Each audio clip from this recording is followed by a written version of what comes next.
Well, hello, my YouTube fellas and gals. So, if you are new to my channel, hi, my name is Tammy. I own a used bookstore. You can order books from me and I will show them to you, or you can go find them on your tech gadget if any of the books interest you. So, everything will be in the description below. I ship media mail. I do 10 books per video. I read the synopsises. Today will be all paperbacks, and these will be lot 22, and they are only $1 each. And I will put them on my Etsy, and then you just go check out like you do any other website. It's real easy. So with that, unless you're local, of course, then they come and do pickups. We will do book number 1. This is called River Song by Cynthia Thomason, and this is a 1998 copyright. Looks like it's got a little bit of white out in there. And this is what it's about. A beautiful con artist, it was supposed to be an easy con, but from the looks of the restless audience at Flats, Illinois' Opera House, Anna Rose Connolly knows they figured out that she's no famous singer. Then her manager has an inspiration. He tells them the Mississippi songbird is blind, hoping to gain their sympathy, and his plan just might have worked if Annie hadn't nearly drowned in the spellbinding gray eyes of a man in the front row. A man who couldn't be fooled.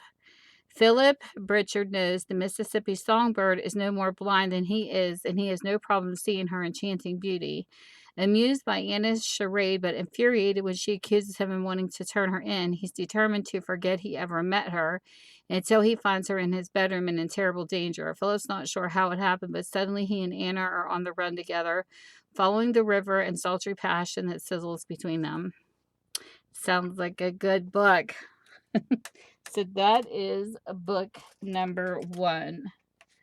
Book number 2, we have To Tame a Highland Warrior. This is by Karen Marie Moning, I think it's how you say her last name. It's a 1999 copyright, and this is what the book's about. A woman's tender touch. He was born to a clan of warriors of supernatural strength, but Gavril McGolick abandoned his name in his Highland castle, determined to escape the dark fate of his ancestors. Hiding his identity from the relentless rival clan that hunted him, he called himself Grim to protect the people he cared for, vowing never to acknowledge his love for ravishing Gillian St. Clair. Yet even from afar he watched over her, and when her father sent an urgent summons come for Gillian, he raced to her side, into a competition to win her hand in marriage. A warrior's steely heart. Why had he run from her so many years before, and why return now to see her offered as a prize in his father's manipulative game? Furious, Julie vowed never to wed, but Grim was the man she loved and the one who urged her to marry another. He tried to pretend indifference as she tempted him, but he could not deny the fierce desires that compelled him to abduct her from the altar. She was the only woman who could tame the beast that raged within him. Even his deadly enemies plotted to destroy them both.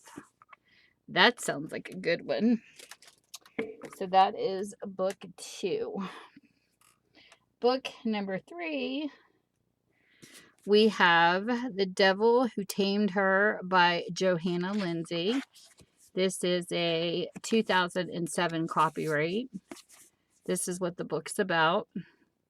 Ophelia Reed is incomparable beauty and a ruthless gossip, having purposely wrecked her arranged engagement to future Marquis Duncan McTavish. Ophelia wants to return to London's marriage mart and make her own choice of a wealthy husband, but on her journey home, something unexpected happens.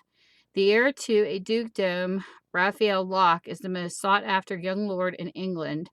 When McTavish claims that Ophelia will never be anything but spiteful, Raphael bets his friend otherwise, whisking her to his country estate.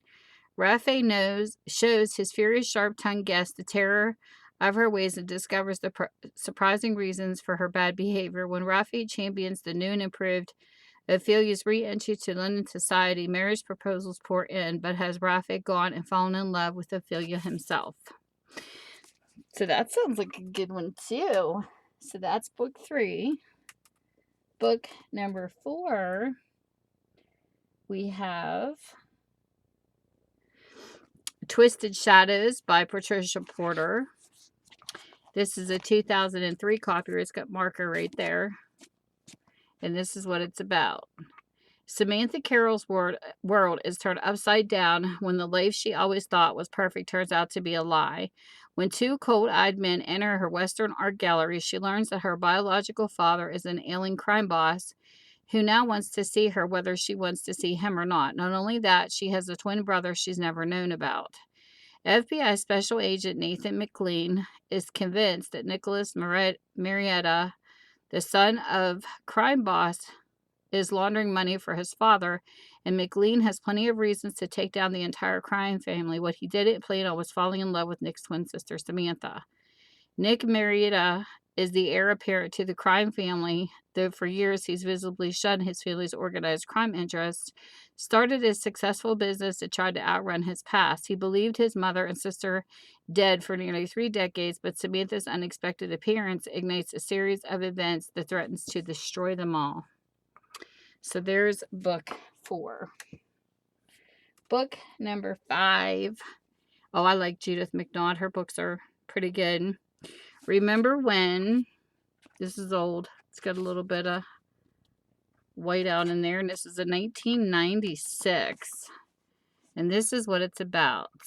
Alone on a moonlit balcony at Houston's White Orchid Charity Ball, Diana Foster has no inkling of the extraordinary journey that would begin that night. Recently jilted by her fiancé for a blonde Italian heiress, an insult delivered via a sleazy tabloid, Diana felt obliged to attend the ball, if only to uphold the sparkling, steadfast image of her family's beautiful living magazine. Very publicly unengaged, Diana knew that certain societies, socialites, were already spinning nasty rumors, so why was billionaire Cole Harrison closing in on her with 2 crystal flutes and a bottle of champagne? The former stable boy had received an ultimatum from his crusty Uncle Cole. Must bring home a wife soon or see part of the business he had built go to an undeserving relative. Coolly analytical and arrestingly attractive, Cole had decided his bride should be rich in her own right, melting beautiful, and a woman of immeasurable character, in short, Diana Foster. But while champagne and long, slow kisses sealed the bargain that solved both their dilemmas, neither imagined that their match would be made and logic's heaven could be headed straight for an unexpected, once-in-a-lifetime love. That sounds good. So that's book 5. In book number 6, we go back to Sherryl Woods, which I do have a customer that really likes her books. Home in Carolina. This is a 2010 copyright, and this is what the book's about. There's no place like home, especially if it's Serenity, South Carolina. For Anne Sullivan, though the homecoming is bittersweet, she's always envisioned a life with her childhood best friend, Tyler Townsend. But Ty's betrayal has cost her the family and the future they'd once planned. For Ty, losing Annie is heartbreaking. Still, he can't imagine life without the 3-year-old son whose mother left Ty to raise. Ty wants it all, and Annie, his child, and the future he had dreamed about, and he's back home in Serenity to fight for it. But getting Annie to forgive and forget might be the hardest challenge he's ever faced. With the stakes so high, this is one game he can't afford to lose. So that is book 6. Book number 7 is The Calamity Jeans, Cassie and Karen by Sherryl Woods. This is a 2015 copyright, and this is what it's about. Do you take this rebel? Cassie Collins fled Winding River, Wyoming when she discovered she was pregnant. Now 10 years later and stronger, she's been drawn back to town for a reunion with her friends, the Calamity James, but is she strong enough to stand up to Cole Davis, the wealthy father of her child, who has the power to take away her son? Or can they finally become the family she's always dreamed of? Courting the enemy, Karen Hansen's oldest friend, the Calamity James, are urging her to sell her struggling ranch to a brooding, enigmatic Grady Blackhawk, but now could she possibly sell out to her late husband's worst enemy? Spending time with her handsome adversary could cost Karen a lot more than her ranch. Grady is suddenly far less interested in the land than he is in claiming Karen herself. So there you go. Book 7. Book number 8, we have Wind Chime Point. This is a 2013 copyright, and this is what it's about.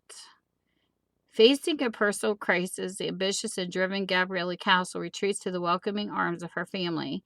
Everything she's worked for has been yanked out from under her, and she seeks serenity at her grandmother's home in the North Carolina coast. With difficult decisions to make out her future, the last thing she wants is an unexpected love.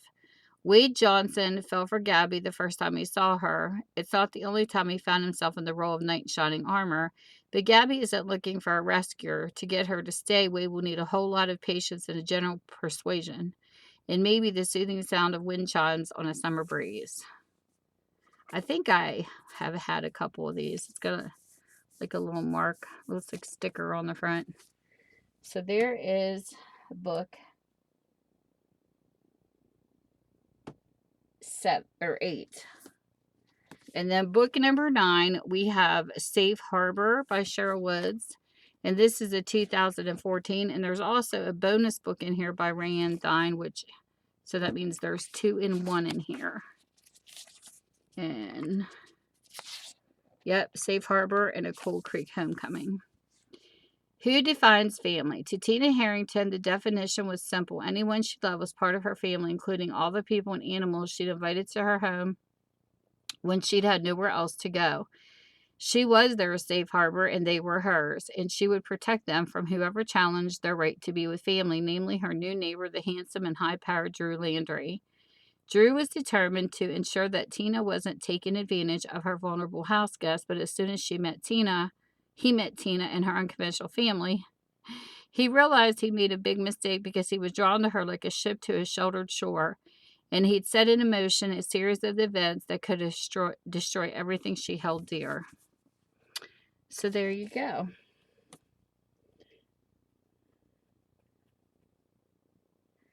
And then we have book number 10. And this must be a continued story, The Calamity Jeans, Gina and Emma by Sherryl Woods. And this is a 2015 copyright. Let me see something. I want to see if there's 2 books in this one too. If it's just the 2 girls. Yeah, there is. It must be 2 stories and 2 girls. To Catch a Thief and The Calamity James. Okay. To catch a thief, Gina Petrillo thought she was on the run from her troubles, but they followed her home on Winding River, Wyoming. City slicker lawyer Raphael O'Donnell is in hot pursuit of Gina, and he doesn't intend to let his suspect out of his sight. Even though Gina's mouth-watering kisses are irresistible, and while Waif is out to catch a thief, she just might steal his heart. The Calamity James. Struggling with single motherhood and career pressures, Denver attorney Emma Rogers comes home for a reunion with the Calamity James in a desperate need of their support. Can they and her young daughter possibly be the right sexy journalist? And Ford Hamilton, the biggest thorn in her side, is actually the answer to her prayers. So there you go. And this girl, she also has a website. It's www.sherylwoods.com for anybody that's interested in her books. So there you go. That is it. Everything's in the description below.